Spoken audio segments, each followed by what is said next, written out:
چوتھا کبیرہ گناہ الزنا۔ اللہ تعالیٰ نے قرآن مجید کے اندر صاف واضح دو ٹوک الفاظ میں ارشاد فرمایا لا تقربوا الزنا، زنا کے قریب بھی نہ جانا۔ کیوں؟ انہ کان فاحشۃ وساء سبیلا، یہ فحش کام ہے اور انتہائی برا رستہ ہے۔ عقلاً بھی اس میں فحاشی ہے، شرعاً بھی اس میں فحاشی ہے، اور عادتاً بھی اس میں فحاشی ہے۔ تو کوئی بھی شریف شخص زنا کا ارتکاب نہیں کرتا، اور حدیث میں آتا ہے جب زانی زنا کرتا ہے تو اس سے ایمان نکال لیا جاتا ہے، اور زانی کے رزق میں بے برکتی ڈال دی جاتی ہے، اس کے چہرے کے نور کو چھین لیا جاتا ہے، اور اللہ کی رحمتوں سے وہ محروم کر دیا جاتا ہے۔ اللہ کے محبوب علیہ السلام کی بارگاہ میں ایک شخص حاضر ہوا، اسلام اس نے قبول کیا اور عرض کی حضور میرے میں بڑے گناہ ہیں اور میں وہ چھوڑنے کا آپ سے وعدہ کرتا ہوں، لیکن مجھے لت پڑی ہے زنا کی، وہ میں نہیں چھوڑ سکتا۔ اب حضور رحمت اللہ العالمین حکیم نبی کیسے اس کی تربیت فرماتے ہیں؟ اس نے کہا سارے گناہ چھوڑ دوں گا، زنا نہیں چھوڑ سکتا۔ فرمایا تو کیا پسند کرتا ہے کہ تیری ماں کے ساتھ کوئی زنا کرے؟ اس نے عرض کی حضور میں یہ پسند نہیں کرتا۔ تو فرمایا جس کے ساتھ تو زنا کرے گا وہ بھی کسی کی ماں ہوگی۔ اس طرح فرمایا تو پسند کرتا ہے کہ کوئی تیری بہن کے ساتھ زنا کرے؟ اس نے کہا حضور یہ میں کیسے پسند کرتا ہوں؟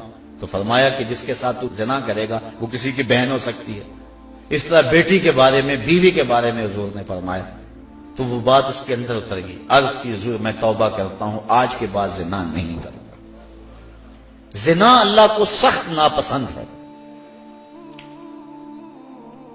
اللہ تعالی جل شانہ نے حد مقرر فرمائی، جو شخص زنا کرتا ہے اس کو 100 کوڑے مارو، اور اگر کوئی شادی شدہ ہے اور پھر اس شادی شدہ سے اس فعل کا ارتکاب ہوتا ہے تو شریعت میں حکم ہے کہ اس کو سنگسار کیا جائے۔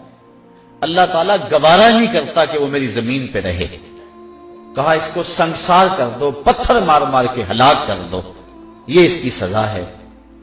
تو زنا ایک ایسا جرم ہے۔ حضور علیہ السلام فرماتے ہیں کہ میں نے ایک خواب دیکھا، اور میں نے وہاں دیکھا کہ ایک تنور ہے جس کے اندر سے چیخوں کی آواز آ رہی ہے، اور میں آگے بڑھا دیکھوں کہ اس میں کیا ہے، تو کیا دیکھتا ہوں کہ اس کے اندر آگ کے شعلے بھڑک رہے ہیں، اور اس میں کچھ برہنہ مرد اور برہنہ عورتیں ہیں، اور جب آگ کے الاؤ اور آگ کے شعلے ان کے جسم کو جلساتے ہیں تو وہ چیختے ہیں اور شور کرتے ہیں اور اچھلتے ہیں۔ میں نے جبریل سے پوچھا کہ یہ لوگ کون ہیں؟ تو جبریل امین نے کہا حضور یہ وہ لوگ ہیں جو زنا کیا کرتے تھے۔ اور ایک روایت جو میں نے پرسوں بھی آپ کے سامنے رکھی کہ 3 اشخاص کی طرف اللہ نظر رحمت نہیں کرے گا، اور نہ ان کو پاک کرے گا، اور نہ ہی اللہ تعالیٰ جل شانہ ان کی طرف جو ہے وہ دیکھے گا۔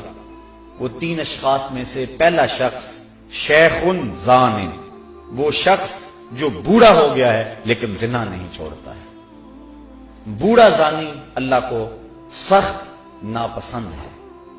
تو یہ ایسا کبیرہ گناہ ہے جس سے حضور نے ارشاد فرمایا کہ جس قوم میں زنا پھیل جاتا ہے اس قوم کے اندر ایسی بیماریاں جنم لیتی ہیں جو اس سے قبل تم نے نہیں سنی ہوں گی۔ یہ ایڈز کے نام سے بیماری سابقہ اس کی مثال بھی نہیں ہے۔ تو جس قوم کے اندر یہ برائی پھیلتی ہے اس میں ایسی نئی نئی بیماریاں جنم لیتی ہیں، اور اللہ کی رحمتیں اس قوم سے اٹھا لی جاتی ہیں، ان لوگوں کے چہروں سے نور اچک لیا جاتا ہے، اور ان کے اندر فقر و فاقہ مسلط کر دیا جاتا ہے جس قوم کے اندر یہ برائی پھیلتی چلی جائے۔